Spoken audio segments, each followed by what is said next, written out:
गोपी, क्या हुआ? मैं ऑफिस के लिए निकल रहा हूँ। अभी चाय नहीं पी और ऑफिस के लिए जाना है? नहीं, मेरा मूड नहीं है चाय पीने का। अरे ऐसा तो क्या हो गया कि मूड नहीं है आपका? क्या बताऊँ, सारी चीज़ों की टेंशन है, इतना फ्रस्ट्रेशन है, और आप सब लोगों ने मेरा दिमाग ख़राब करके रखा है कि ये कर लो वो कर लो। मतलब सारा ठेका मैंने ही लेके रखा है क्या? अब मैंने क्या किया? और हाँ, इसी बात से याद आ गया, मैंने मेरी चेन दी थी, आप लाए क्या रिपेयरिंग करवा के? तो क्या तुम उसके बिना चला नहीं सकती हो क्या? अच्छा जी, नहीं, इस घर में सारा ही काम मुझे चलाना है ना। आपकी भाभी को संभालना, आपके बड़े भैया को संभालना, इस पूरे घर का खर्चा भी उठाना आपकी चंद सैलरी में। वाह! तो फिर भी तुम्हें दिखता नहीं है क्या मैं ये सब कुछ कर रहा हूँ? इतना कुछ मेरे लिए कर रहे हो क्या? मेरे पर नहीं चलाने का, मेरी वजह से। तो आप सब लोगों के लिए ही कर रहा हूँ ना मैं। तो ये सारी चीज में आप एक सोने की चेन के लिए नहीं चला सकती क्या कि कुछ दिन रुक जाओगे उसके बाद आ जाएगा? मेरे मायके से दी हुई चेन है, अरे सिर्फ टूट गई, उसको रिपेयर कराने का 100-200 का खर्चा भी नहीं करा सकते क्या आप? और तुम्हें यह समझ नहीं आता कि पूरा दिन मैं ऑफिस में सारे कामों में बिजी होता हूं, इतने 10 काम होते हैं, तो तुम खुद जाकर एक ये छोटा सा खर्च नहीं कर सकती? पैसे दिए हैं आपने, जितने दिए थे सारे खर्च हो गए। और आपके बड़े भाई, उनको भी तो हमें ही संभालना है, मेरे ही सर पे पड़े हैं सारे लोग। और वैसे भी वो लूले मेरी वजह से नहीं हुए, उनको बोला करो कि कुछ काम धंधा कर ले। बहाना मिल गया है लुल्लेपन का। तो तुम्हें देखना चाहिए कि इतने सारे खर्च में जो मैं पैसा देता हूँ। हाँ, सब तो मुझे ही देखना है। नहीं, बता दो ना, आप ऐसा करो, मुझे मेरे मायके भेज दो, नहीं मैं वहीं ठीक से रह लूंगी।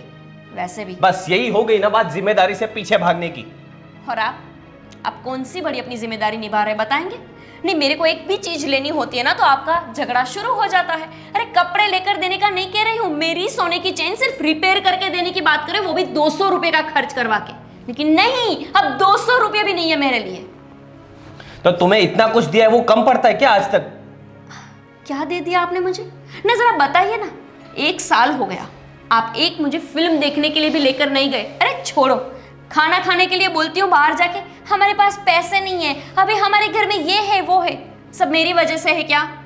तो कुछ वक्त के लिए संभाल लो, मैं बोल रहा हूं, क्योंकि मुझे सारी चीजें देखनी पड़ रही है। और ये भैया ये लूला बन के बैठे हुए हैं और उस वजह से मुझे ही सब कुछ देखना पड़ रहा है। मेरी वजह से नहीं बैठे हैं, मुझे मत सुनाया करो। और तुम्हारे भैया लूले हैं ना, तुम्हारी भाभी तो लूली नहीं है, पूरा दिन घर में इधर उधर चक्कर लगाएगी सज धज के, लेकिन ये नहीं कि कुछ काम करे बाहर जाके। भैया भैया! राज, क्या हुआ भाई? मुझे आवाज लगा रहा था तू, कुछ काम था क्या? आपको कुछ समझ भी आता है या नहीं? मैं कब तक ये घर की सब जरूरतें और सारी चीजें देखते रहूंगा? आपकी वजह से और भाभी की वजह से, आपको पता भी है मेरी और मेरी बीवी के बीच में झगड़े चल रहे हैं। वो हर छोटी चीज पे मेरे ऊपर डालती है कि आपने ये नहीं किया, आप मुझे मूवी लेके नहीं जाते, आपने मेरी सोने की चेन ठीक नहीं कराई, हर एक चीज का इल्जाम मुझ पे डालती है वो। देखो राज, तुम्हें तो पता है मेरी पैर की हालत क्या है। मैं काम करना चाहता हूँ, मुझे पता है कि मेरे पैरों में अभी भी ताकत आ जाएगी, लेकिन क्या करूँ मैं? मुझे ऐसे कोई काम नहीं दे रहा है। मुझे अस्पताल से छुटकारा मिल जाए ना तो मैं तुम पे बोझ नहीं बनना चाहता खुद ही। देखो भैया, ये सब बहाने हैं। कई लोग आज ऐसे भी हैं जो चल भी नहीं सकते फिर भी काम करते हैं। आपने कितनी पढ़ाई की है? तुम्हें तो पता है मैंने ग्रेजुएशन कंप्लीट किया है। तो ग्रेजुएशन कंप्लीट किया है तो आजकल कॉर्पोरेट ऑफिस में वर्क फ्रॉम होम भी मिलता है, आप वो भी कर सकते हैं। लेकिन नहीं, ये सब सिर्फ बहाने हैं, आपको बच के निकलना है सारी चीजों से। तुम समझ नहीं रहे हो राज, मुझे करना है काम, मैं खुद बोल रहा हूँ मुझे काम करना है, लेकिन ऐसा कोई काम मुझे मिल नहीं रहा है। अगर तुम्हारी कोई पहचान में हो तो बताना, मैं करने के लिए। यानी अब वो भी मुझे ढूंढना पड़ेगा? आप और भाभी जाके, भाभी तो चल सकती है, आप भाभी को भेजिए, वो कहीं ना कहीं से जाके किसी से कांटेक्ट लेकर आएगी ताकि आपको कुछ काम मिले। अरे तू कॉर्पोरेट ऑफिसों में काम करता है भाई, तो तेरे कांटेक्ट ज्यादा होगा ना, तेरी भाभी कहाँ कहाँ भटकेगी। ये तो वही चीज होगी कि आपके लिए सिफारिश भी मैं ही दूं। देखो मेरी बात सुन लो तुम, मैं नहीं चाहता कि तुम इन परेशानियों में रहो, मैं तो काम करना चाहता हूँ। एक काम करना, तू कोई अच्छा सा अस्पताल देख मेरे लिए, मेरे पैरों के लिए तू थोड़ा एडजस्ट कर। एक बार मेरा पैर अच्छा हो जाए ना, तुझे कोई शिकायत नहीं होगी। अब मुझे नहीं लगता ये चीज आपको देखनी चाहिए, अस्पताल हो या जॉब। लेकिन अब मेरे पास वक्त नहीं है, मैं भी ऑफिस के लिए लेट हो रहा हूँ, वरना मेरा हाफ डे काउंट हो जाएगा। अरे अरे देखो मेरी बात सुनो, देखो मैं तुम पे बोझ नहीं बनना चाहता राज। राज अब क्या समझाऊं मेरे भाई को। जब तक मेरा पैर अच्छा था, नौकरी चलती थी, अच्छे पैसे आते थे, तब सबको अच्छा लगता था। इसे भी तो इतनी अच्छी तरीके से पाला है मैंने माँ और बाबूजी के जाने के बाद। फिर भी पता नहीं ऐसा क्यों कर रहा है। ऐसा नहीं था मेरा भाई। लगता है उसकी पत्नी के साथ ही उसके कुछ, क्या बताऊं।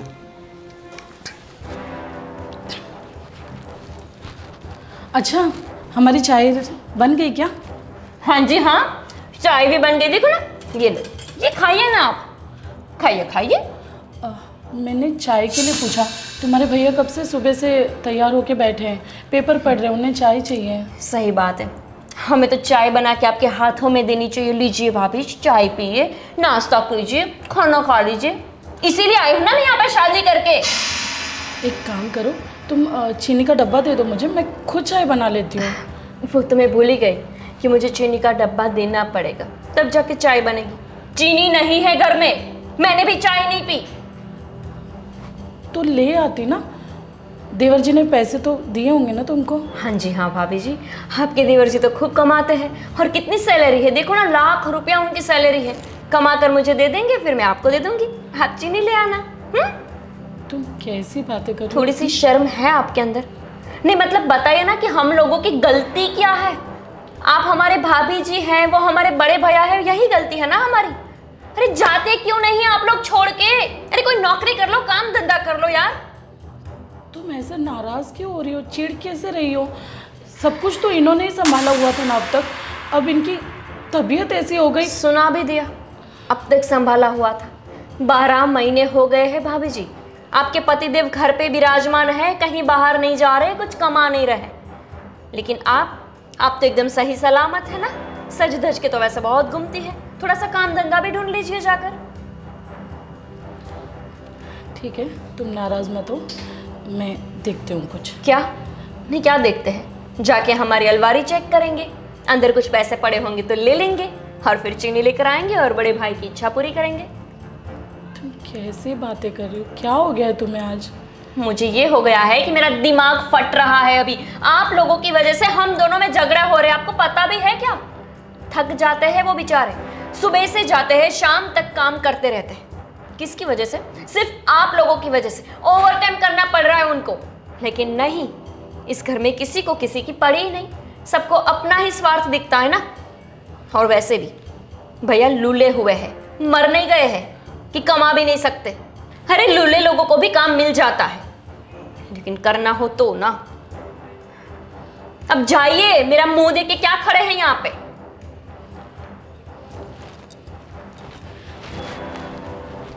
चीनी तो बहुत है, चाय नहीं बनाने दूंगी। 2-5 दिन ऐसे ही भूखे मरेंगे ना, तभी जाएंगे कमाने के लिए।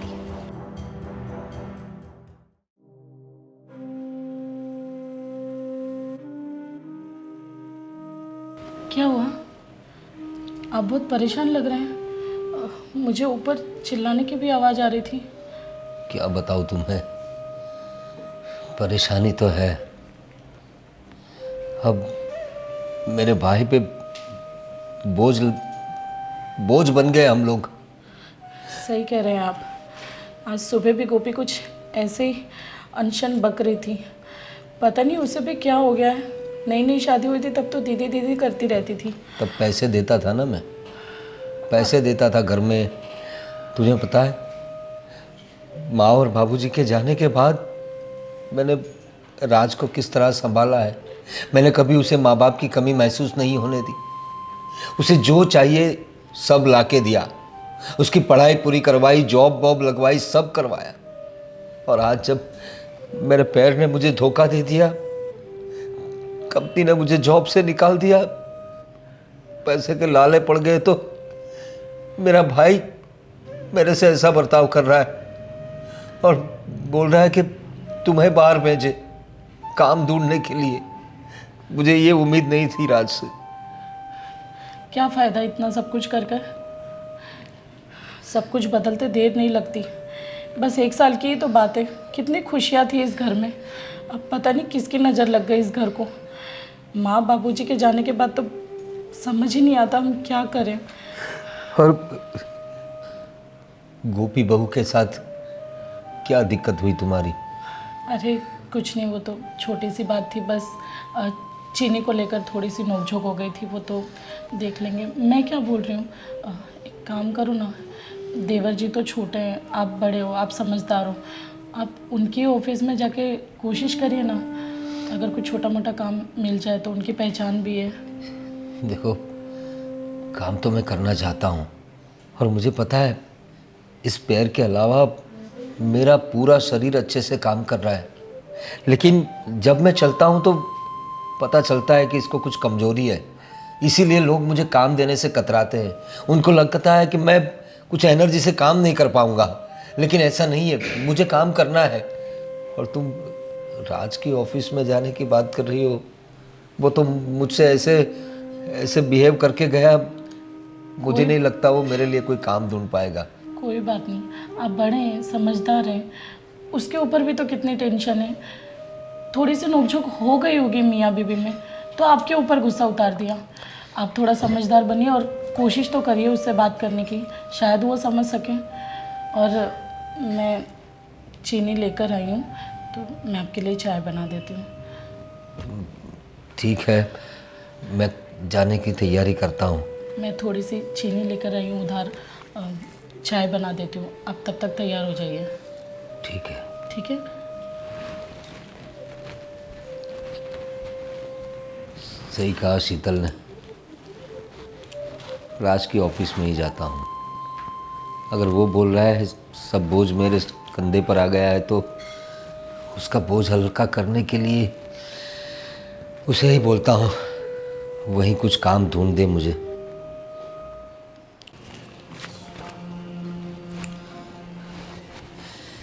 राज बड़ा अच्छा ऑफिस है तेरा भाई, और यहाँ के एम्प्लॉयज़ भी बड़े मिलनसार है। आप यहाँ क्यों आए? किसने बोला आपको यहाँ आने के लिए? अरे बोला किसी ने नहीं, मैं अपने भाई की ऑफिस में नहीं आ सकता क्या? आप यहाँ तक चले आए, मैंने बोला कि आपको कि बाहर जाकर ढूंढिए। मैं जहाँ काम कर रहा हूँ वहाँ पे भी मेरी बेइज्जती कराओगे क्या? अरे उसमें क्या है भाई, काम काम होता है। इतना बड़ा ऑफिस है और इतने कामकाज और इतने एम्प्लॉयज़ है, तो मैं एक छोटा आदमी एडजस्ट हो जाऊंगा। आप काम करोगे नहीं ठीक से, ऊपर से वो चीज़ भी मुझे सुननी पड़ेगी, आपके हिस्से का काम भी मुझे करना पड़ेगा। अब यहाँ पे भी आप मुझे चैन से काम नहीं करने दोगे यार। अरे राज, क्यों समझता नहीं है तू? मेरे पैर में प्रॉब्लम है, मेरे हाथ तो सलामत है ना। तू मुझे कुछ लिखना पढ़ने का कोई भी काम दे दो। मैं यहाँ का बॉस नहीं हूँ, मेरा भी कोई बॉस है, मेरे ऊपर भी कोई है। अगर आपने यहाँ पे कोई गलती की तो मेरी भी नौकरी जा सकती है। प्लीज़ मैं मेहरबानी करके आपके सामने हाथ जोड़ता हूँ, मुझे बेइज्जती मत दिलवाइए, कम से कम यहाँ तो बिल्कुल मत दिलाइए। अरे लेकिन देखो, बेइज्जती की कोई गुंजाइश ही नहीं है, क्योंकि मैं काम ही ऐसा करूँगा। तुझे तो पता है मैं इतने सालों से काम करता आ रहा हूँ। बस ये पैर देखो बस चुप, अब और कुछ नहीं सुनना चाहता मैं। आप यहाँ से जाओ, अभी के अभी जाओ, कि यहाँ पे आपके साथ साथ मेरी बेइज्जती भी हो जाए। अरे लेकिन मैं तुम्हारा बोझ हल्का करने के लिए नौकरी मुझे करना- यहाँ से नहीं हल्का होना। आप अपना बोझ, मेरा बोझ हल्का करना चाहते हैं तो कहीं जाके कोई भी काम ढूंढिए, चाहे चाय बेचिए, कुल्फी वाला बनिए, कुछ भी जाए, जो चाहे आप करिए, लेकिन यहाँ मेरे काम पे मत टांग अड़ाइए। अरे भाई, मैंने कहा तो सही, पैर में प्रॉब्लम है, मेरा शरीर पूरा काम कर रहा है, तू कुछ भी काम दे। देख, मैं तू बोले तो चपरासी की नौकरी भी कर लूंगा। आपको लगता भी है चपरासी भी बन पाएंगे? अब ये एक तो लंगड़ा लंगड़ा कर तो चलते हैं, ठीक से चल भी पाओगे क्या? अरे चपरासी को यहाँ से वहाँ बार बार जाना पड़ता है, बॉस के केबिन जाना पड़ता है, एम्प्लॉयज के पास जाना पड़ता है। तो जाऊंगा ना मैं आप नहीं जा पाओगे। आप यहाँ आने में, मैं घर से कब से निकला हूँ, आपको यहाँ आने में कितना वक्त लग गया है? अरे लेकिन आप चुप रहिए, आपसे ये कुछ काम नहीं हो सकता। आप जाके कुछ और देख लीजिए, देख- वरना भीख मांगिए इस लंगड़ेपन का फायदा उठा के। क्या लेकिन बोल- यहाँ मेरी ऑफिस में मेरा नाम मत खराब करिए।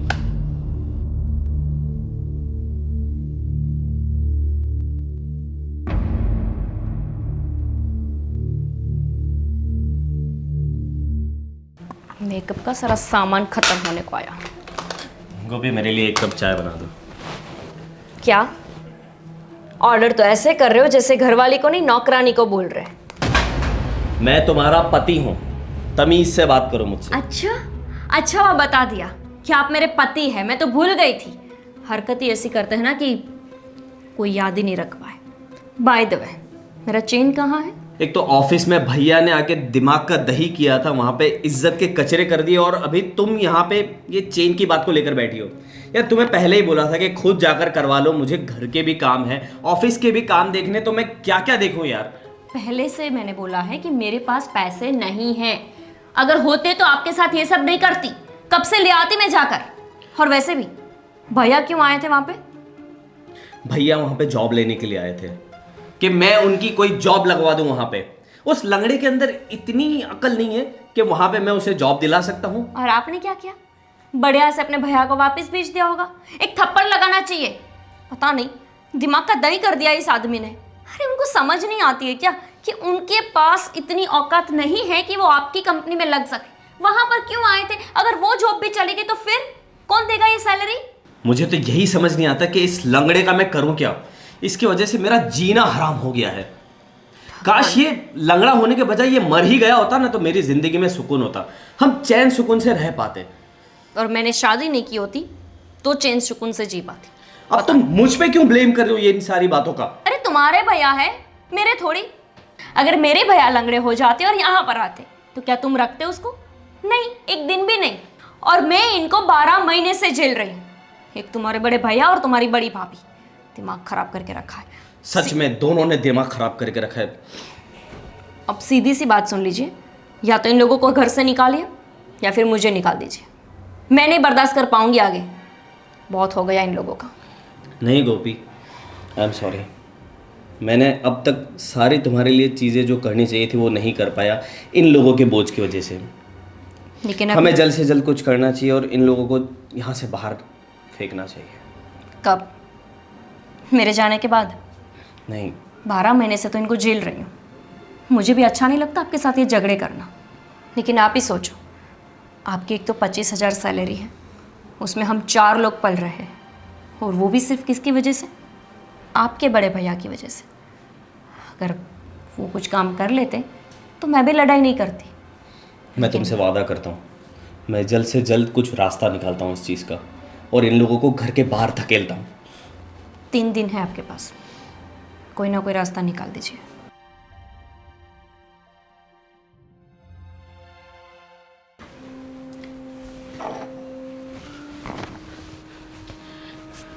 सुनिए जी, हाँ शीतल, क्या हुआ? क्यों इतनी परेशान लग रही हो? मैं कैसे कहूँ आपको, समझ नहीं आ रहा कहाँ से शुरू करूँ। अरे लेकिन हुआ क्या? क्यों इतनी परेशान लग रही हो? पता नहीं आपको मेरी बातों पे यकीन होगा या नहीं, पर जो मैं सुन के आ रही हूँ अभी देवर जी और छोटी के रूम से। क्या क्या क्या बात कर रहे थे वो लोग? वो हमें घर से निकालने की बात कर रहे हैं। क्या? हाँ। अपने बड़े भाई और भाभी को घर से निकालने की बात कर रहे हैं? हाँ, वो लोग कह रहे हैं कि हम लोग उन पे बोझ बन गए, जब से आपके पैर में तकलीफ हुई है आप कुछ काम नहीं कर रहे हैं। काम नहीं कर रहे हैं मतलब? अरे प्रॉब्लम है मेरे पैर में, इसीलिए तो नहीं जा रहा हूँ। मैं समझ सकती हूँ, पर ये लोगों की आवाज़ें आ रही थी। मैं छोटी को समझाने जा रही थी, माफ़ी मांगने जा रही थी कि जल्दी से आपकी नौकरी लग जाएगी तो आप भी घर में थोड़ी मदद कर देंगे, पर मैंने सुना दोनों की बहुत बहस हो रही थी। अब मुझसे बर्दाश्त नहीं होता, साल भर हो गया सुनते सुनते। अब आपकी इतनी बेइज्जती मुझसे सही नहीं जाती। लेकिन ये क्यों नहीं समझ रहा राज? अपने बड़े भाई के साथ ऐसा बर्ताव क्यों कर रहा है? आज तक तो उसको जो चाहिए वो हमने ला के दिया। बस 1 साल से पैर का प्रॉब्लम हो गया है, और मैं खुद काम करना चाहता हूँ। मैं तो उसके ऑफिस गया था, उसे बताया कि चपरासी की नौकरी भी कर लूँगा मैं। लेकिन क्या आप इतने पढ़े लिखे होकर अब चपरासी की नौकरी करेंगे? अब मैं तो क्या करूँ? घर में पैसे भी तो देने होंगे ना। बस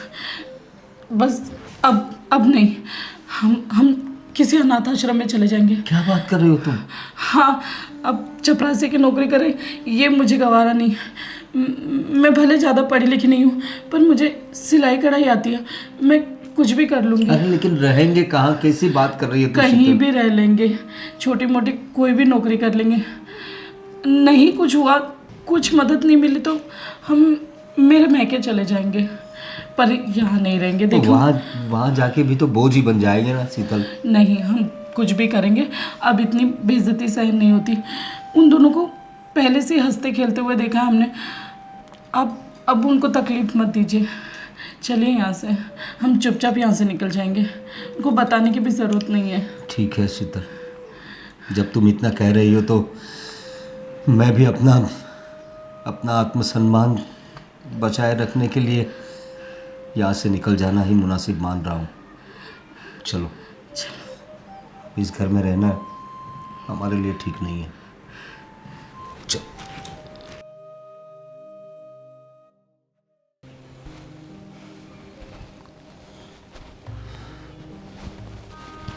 कहाँ जा रहे हो आप लोग?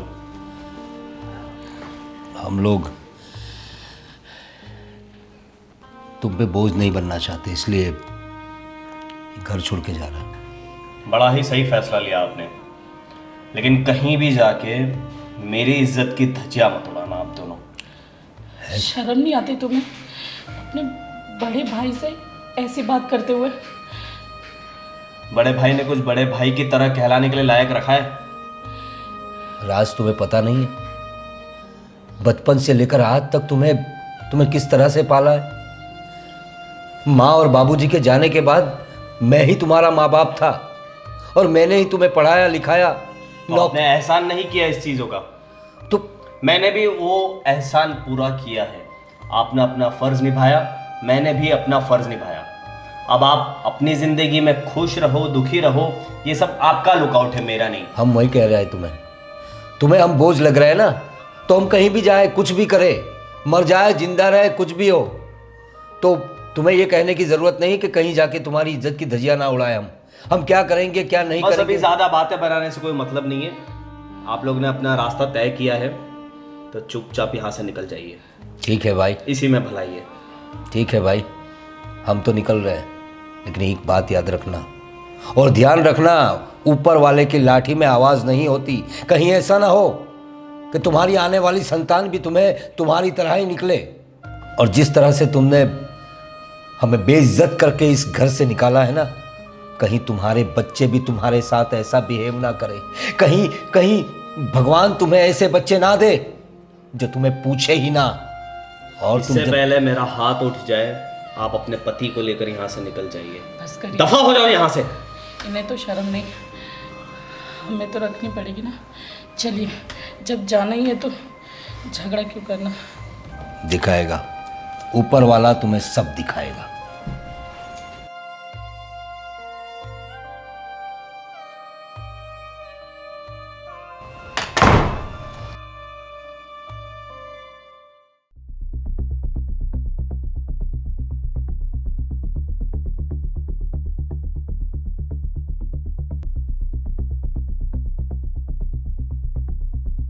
कहाँ गए ये दोनों? कुछ सफाई भी दे रहे थे। गए अपना नया ठिकाना ढूंढने। नया ठिकाना ढूंढने यानी? मतलब वो ये घर छोड़ के चले गए। अब हम जिएंगे सुकून से हमारी जिंदगी, और जो भी है हमारा काफ़ी खर्च भी बच जाएगा और हम हमारी ख्वाहिशें भी काफ़ी पूरी कर सकते हैं। अब मजाक तो नहीं कर रहे? नहीं, इस बार सच में हमारा बोझ हल्का हो गया है। आखिरकार भगवान ने मेरी सुनी ली सच में। लेकिन कहाँ जाएंगे, कहाँ रहेंगे, कुछ बताया है क्या? हमें क्या, कहीं भी जाए। और जाते जाते क्या क्या बातें कर रहे थे, कुछ फिल्मी डायलॉग्स बोल रहे थे कि भगवान की लाठी में आवाज़ नहीं होती।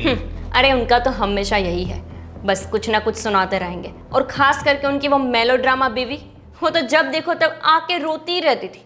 थैंक गॉड अब इस घर में कोई रोने वाला तो नहीं बोल रहे थे कि ऐसा ना हो कि भगवान करके आगे कभी तुम्हारी औलाद हो और तुम्हारी ऐसी हालत होने पे तुम्हें बाहर निकाल दे करके, बोझ समझकर। क्या?